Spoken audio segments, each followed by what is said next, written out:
E hoje nós vamos ler juntos o Salmo, ou pelo menos alguns versículos do Salmo 104. O Salmo 104 é um salmo bem especial, porque ele lembra a gente de um capítulo especial da Bíblia. Ele lembra a gente do capítulo 1 de Gênesis. Gênesis, capítulo 1, apresenta a semana da criação. Deus como originador de tudo, Deus como criador. Deus como o nosso Criador, aquele que deu origem à nossa vida, à natureza, ao planeta, tudo que nele há. Bom, e o Salmo 104, ele apresenta literalmente aqui a semana da criação, dividido pelos versículos do Salmo 104.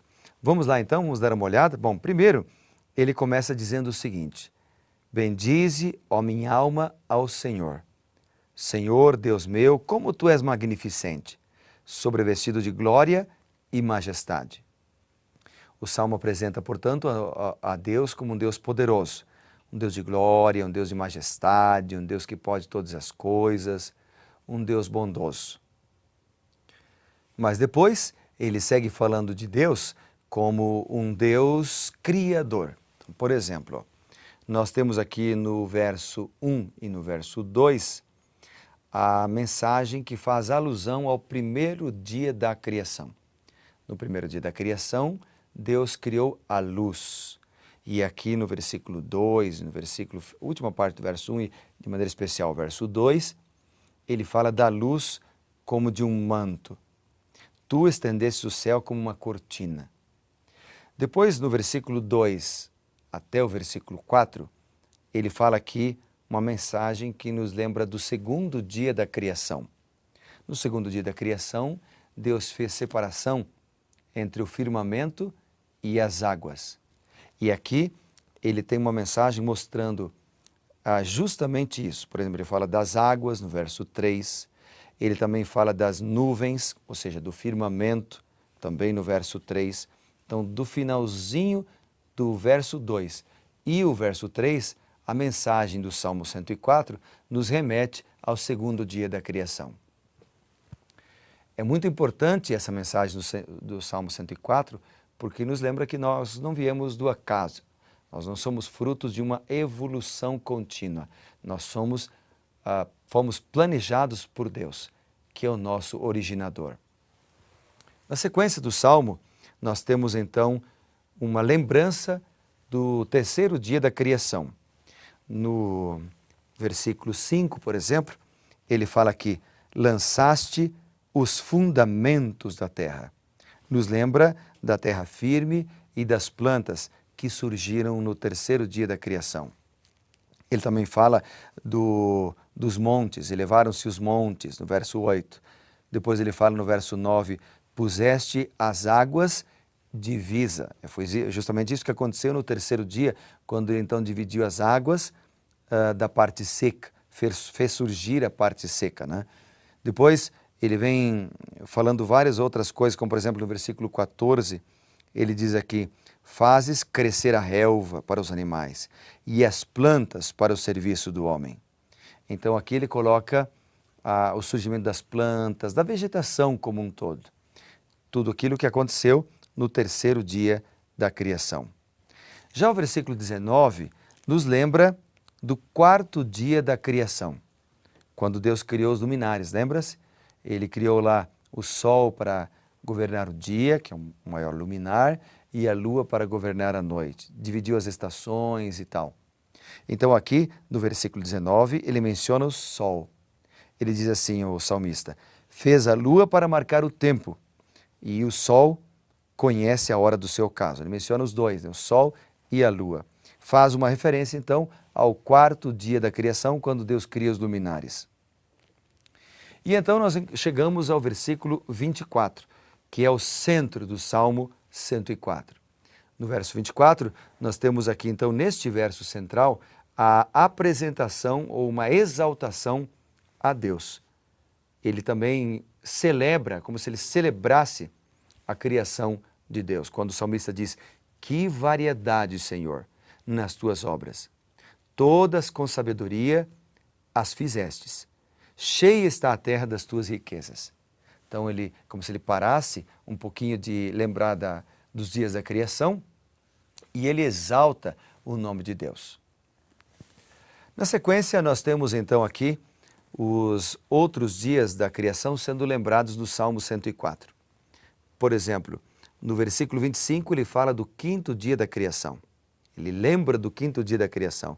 No quinto dia foram criadas toda a vida marinha, né? Os peixes e tal.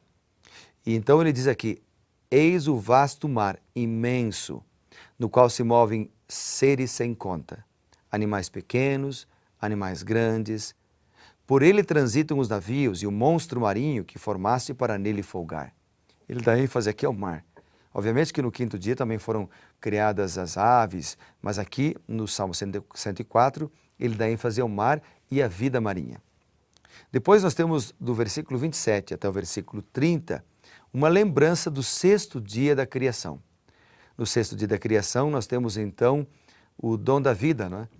O Deus criando os animais domésticos, os animais selváticos, também o ser humano, o homem e a mulher são criados no sexto dia. E aqui ele lembra do dom da vida. Ele diz o seguinte, todos esperam de ti que lhes dê de comer ao seu tempo. Se lhes dás, eles o recolhem. Se abres a mão, eles se fartam de bens. Se ocultas o rosto, eles se perturbam. Se cortas a respiração, morrem e voltam ao seu pó. E aí no verso 30 ele diz, envias o teu espírito e eles são criados. Aqui ele ensina por contraste, né? Ele diz o seguinte, se cortas a respiração, morrem e voltam ao seu pó. Ou seja, enquanto tem a respiração, a criação de Deus vive. Ele lembra do sexto dia, quando Deus celebra a vida, criando então boa parte dos animais e de maneira especial coroando a criação com a criação do ser humano. Depois, ele faz uma declaração tremenda, quando ele diz aqui que o Espírito Santo de Deus é criador. O Espírito estava presente na criação. Em Gênesis, diz que o Espírito pairava por sobre as águas.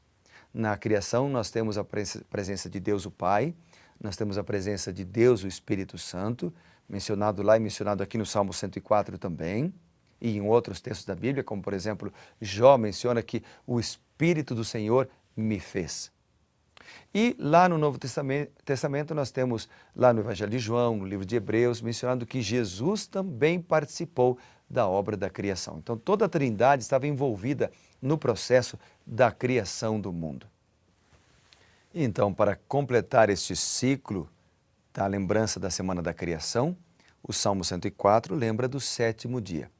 Lá em Gênesis, o sétimo dia foi criado por Deus para que o ser humano recém-criado, Adão e Eva, pudesse ter um encontro especial com o Criador. Deus descansou nesse dia para nos dar o exemplo, porque ele mesmo não se cansa, então ele descansou nesse dia, ele abençoou esse dia e ele santificou esse dia. Gênesis ali a partir do capítulo 2, ele relata isto. E aqui nós temos então uma declaração no Salmo 104 que nos lembra também do sábado. Porque o sábado foi um momento especial para lembrar, para comemorar a Semana da Criação. Então o sábado também é o aniversário da criação, digamos assim, o aniversário. Cada semana comemoramos a criação de Deus. E aqui nós temos no versículo 31, falando o seguinte, a glória do Senhor seja para todo sempre. Exulte, ou seja, alegre-se o Senhor por suas obras. Ele criou todas as coisas, conforme mencionamos, a luz, as águas, a terra, as plantas. Ele também criou o firmamento, os luzeiros. Ele criou todos os animais e então criou o ser humano. E aí o Salmo convida, exulte o Senhor por suas obras. Quando é que ele fez isso na Semana da Criação? No sábado. Então o salmista nos leva a lembrar-nos do sábado. Por isso no final do Salmo ele diz assim, cantarei ao Senhor enquanto eu viver. No final do Salmo, né? Cantarei louvores ao meu Deus durante a minha vida. Seja-lhe agradável a minha meditação. Eu me alegrarei no Senhor. Bendize a minha alma ao Senhor. 3 palavras aparecem aqui. Cantar, meditar e alegrar-se. palavras que nos levam para um momento de comunhão com o Senhor. Por isso, vale a pena confiar em Deus e lembrar da sua criação. Somos criados por Ele e eu quero agradecer a Ele em oração por isso agora. Obrigado, Senhor, porque o Senhor é o nosso Criador. Obrigado porque o Senhor nos criou para sermos Teus, para cuidarmos do planeta e para louvarmos o Teu nome. Eu te adoro e eu te louvo por isso. Em nome de Jesus. Amém. Valeu, que Deus te abençoe, tenha um excelente dia e seja reavivado hoje pela palavra de Deus.